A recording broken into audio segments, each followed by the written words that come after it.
Look, I'm not here to be Mr. Negative, but there's really no reason for this Toyota Tacoma to even exist anymore. No, I'm not talking about the truck overall. I mean this exact one that's parked behind me. But if you ask me, it just might be the coolest pickup on the market today.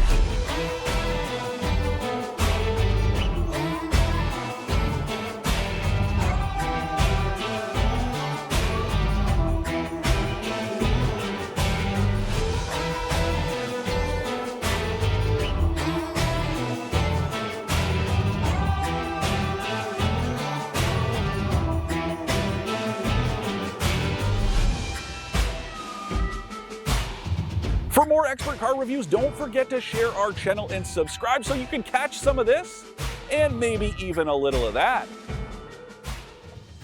Well, here we are, 2023 Toyota Tacoma. And before we even head out on our drive, I want to show you guys something. A key, a physical key that you have to put in the steering column if you want to start this vehicle. This is no push button start, that is for sure, which is fine with me. Anyways, here we go. Now, I don't think I'm going to surprise many of you to say that I'm no trendy tastemaker, so me saying that this thing is cool, well, that is strictly subjective. Yes, I think it's cool, but I do think there's some objectivity in the mix with the Tacoma as well, because it's always managed to bridge this gap of being kind of an enthusiast vehicle, but also being practical and a bit of a workhorse. And that's what I like about it. Now, it's not a strictly lifestyle vehicle like the Jeep Gladiator. And no, it's not a contractor grade, even this one I'm driving. This is the cheapest version of the cab and a half Tacoma you can buy in Canada. But you could use this for work if you wanted to. And in fact, I've seen plenty of people do it. I've seen plumbers, electricians, arborists, all kinds of businesses, small businesses, all kinds of entrepreneurs using the Tacoma as a work vehicle. But then if you want to use it because you, like mountain biking like me, or dirt biking or camping or whatever the case may be, it's great for that. It's going to be able to get you off the beaten path. That's also part of the cool factor, but the even bigger part is this right here. It's just so awesome that in the year 2023, you can still buy a mid-size truck with a 6-speed manual transmission. And even better than that is it is so good. I just can't, honestly, it surprised me. I can't get over how good this transmission is, because it's not what you would expect. In a truck like this, it's old school, again, as a sort of workhorse, it just needs to do its job. The fact it does it really well, the fact that it's so well engineered and actually enjoyable to use, that's the part that really stands out to me. It's just so special, so spectacular. It's, really tactile. You can really feel it working. The gates are really well defined. The clutch pedal has just enough resistance, but it's not a chore to use this thing. You don't feel like you're really fighting against it. You don't feel this super heavy clutch pedal, but there's enough resistance and the point of engagement is very well defined. And look, Toyota is no stranger to equipping its vehicles with good manual transmissions over the years, and even now. The GR Corolla has a fantastic 6-speed manual. The Supra also comes with a manual now, and that's really good. And even the Toyota GR86 is 6-speed. Well, that one's good too. So just add this one to the list. But again, I just don't think it has any business being as good as it is. The bigger problem, and it has more to do with the engine, is just how awful it sounds. I don't know if you can hear that. And I don't remember it being that bad back when I drove the automatic version of the Tacoma back a couple summers ago. Okay, but this one is just, above 3,000 RPM. It sounds really strained and gruff. It's not so good. Maybe that TRD exhaust you can get, that would help, but as it stands, not so great. So once you get over that noise, let the revs drop a little bit. I do have to say it's a good motor, and unlike me not remembering that it sounded this bad, I also don't remember it feeling this peppy back when I drove the automatic. And I don't think it's just because I'm able to control the revs and get it into that meatier part of the torque band. It just feels punchier with this manual. It makes really great use of its 265 pound-feet of torque. That's pretty average for a truck like this. But, you know, there's a bit of urgency. If you do need to pass or merge onto the highway, you're not going to have any issues. That is super cool. Where you might have an issue is your fuel bill. And no, I don't want to hear this whole, well, you know, it burns the same amount as a half ton, so I may as well buy a bigger truck. That's just dumb logic. I will never agree with you that you should just upgrade to a bigger vehicle, but I will agree that this thing is not all that efficient. Officially, it's good for 12.7 liters per 100 kilometers combined with this manual transmission, because don't forget, it's a 3.5 liter V6. Yes, this one does have four-wheel drive, but I've been driving it in rear-wheel drive pretty much this whole time. And when I did my evaluation drive the other day, 200 kilometers, a lot of highway, some secondary roads like the ones I'm on now, as well as some city driving, I nailed that average, 12.7 liters per 100. But that doesn't mean it's impressive. It's actually pretty terrible, okay? Now, if you go with the automatic, you're doing yourself a disservice, but you will save at least a little bit on fuel. It's officially rated for 11.9 liters per 100 kilometers combined. But honestly, if I'm looking at this like an enthusiast vehicle or like a lifestyle vehicle, well, it's the same thing with buying, I don't know, a GR86, just to stick with the Toyota family. If you're buying that, you're not looking at how much gas it burns compared to, I don't know, say a Corolla, okay? You're buying it because it's fun to drive, and, well, part of that, you are going to burn a little bit more fuel. The same thing applies here. Now, I did just mention the four-wheel drive. Like I said, that is standard in Canada. A sign of this thing's age, no automatic four-wheel drive. I really do wish that was here. This thing isn't that old. Yes, I mean, fundamentally, it is very old, but this version, I think it came out in like 2015 or 2016. So it wouldn't be unreasonable to expect an automatic setting for the four-wheel drive. Instead, you've got four-wheel high and four-wheel low, as well as rear-wheel drive. It just means that you're gonna have to engage four-wheel drive if you are in some rough conditions versus if it would just automatically switch over when it detected wheel spin. Minor complaint, I know, but it is something I would have liked to see in this truck.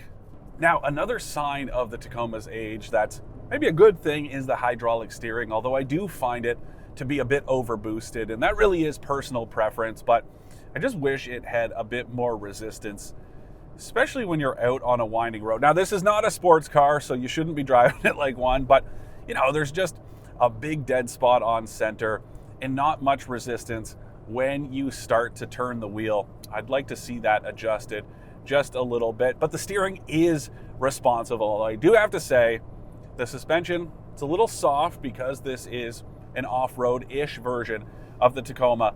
It also has these squishy tires, even these winters, and it leads to some body roll, a little bit of tippiness when you're cornering or you're taking a highway on-ramp, those sort of situations. Again, it's not a sports car, obviously, but you are going to notice that.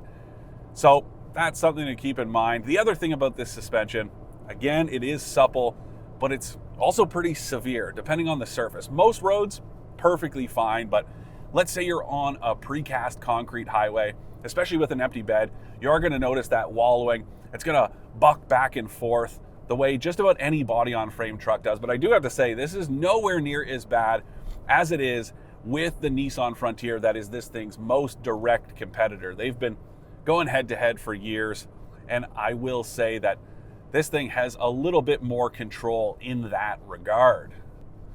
You can also feel the heavy wheels and tires kind of pulling at the suspension over stuff like train tracks. It's pretty noticeable. Something else you'll notice, pretty typical of hydraulic steering, but there is some bump steer.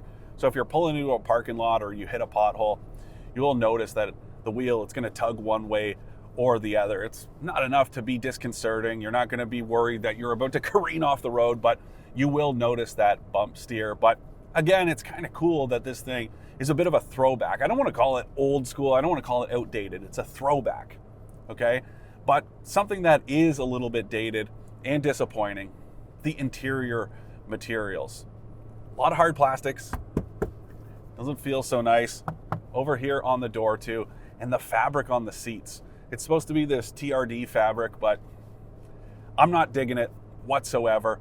Did my drive the other day, like I said, and it was only a few hours into it that I started to get some back pain, a little bit of discomfort. Now, maybe leather upholstery would help kind of tighten it up, but as they are, it's just kind of too soft. I know I'm a big guy.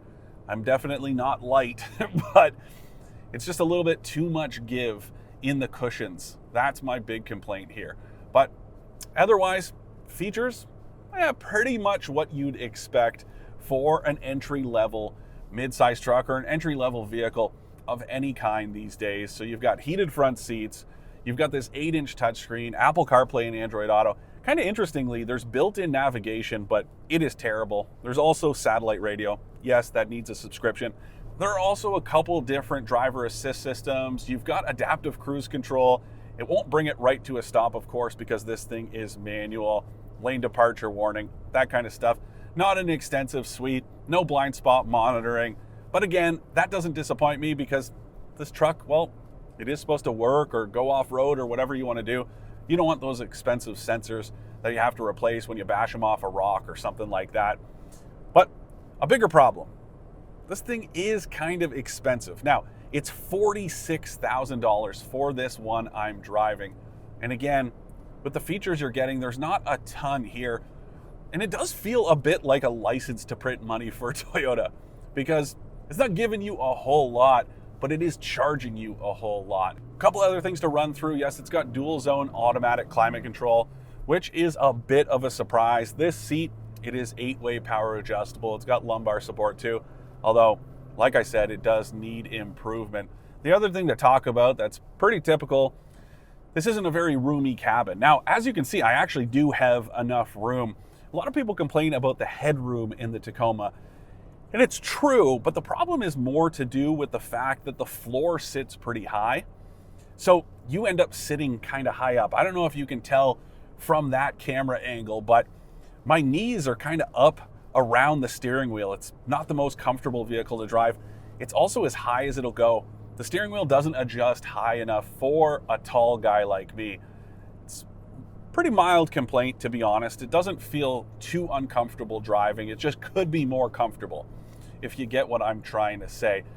But that is the kind of deal with the cabin here. And then, of course, this being a cab and a half, well, the back, that's for emergency purposes or to keep your tools safe instead of keeping them in the bed. Now, if you do want a little bit more space than this cab and a half offers, you can get the full crew cab with the manual transmission, but it's going to cost you 49 grand. So 3 grand more than this one I'm driving. It's a short bed on the back instead of this 6-foot bed. And then if you want the TRD Pro version that has all kinds of off-road goodies, well, that's going to cost you 59 grand. And yes, you can also get that one with a manual transmission as well, but I really don't think you need to spend that much. That is a lot of money. And like I said earlier, this one isn't cheap. 46 grand is still plenty in its own rights, but there's also plenty here as far as capability. Okay, so you've got that 4-wheel drive system, you've got some skid plates, Bilstein shocks all around, 9.5 inches of ground clearance or so, a better breakover angle than the Jeep Gladiator, but the approach and departure angles aren't quite as good. Anyways, I've done lots of off-roading in the Tacoma over the years, and this thing is plenty capable. I don't just mean the TRD Pro. Even the TRD Off-Road, even the trail version that doesn't have as much goodies as this one does, will get you more places than the average pickup truck or SUV can get. So you don't necessarily need to spend all that cash to get the TRD Pro model if you don't want to. Yeah, it looks cool, but so does this. The only issue, the interior, not so great with these cheap materials. Not a ton of features, I guess, but overall, this is a very good truck, and I do think it's very cool. To recap, I love the Tacoma's manual transmission, and that this truck has plenty of capability, and it feels like it's equal parts lifestyle vehicle and workhorse. I don't like the cheap materials inside, the overboosted steering, or that it's so bad on gas. Okay, I'll admit it, the Tacoma isn't necessarily universally cool, but I still love it, and that's in spite of the few areas it does come up a little short. The interior looks and feels cheap, the driver's seat isn't all that comfortable, and this thing is terrible on gas. It's also a little expensive considering what it has in terms of features. But more important than all that, it still has an undeniable it factor after all these years, and that's what makes this truck so special.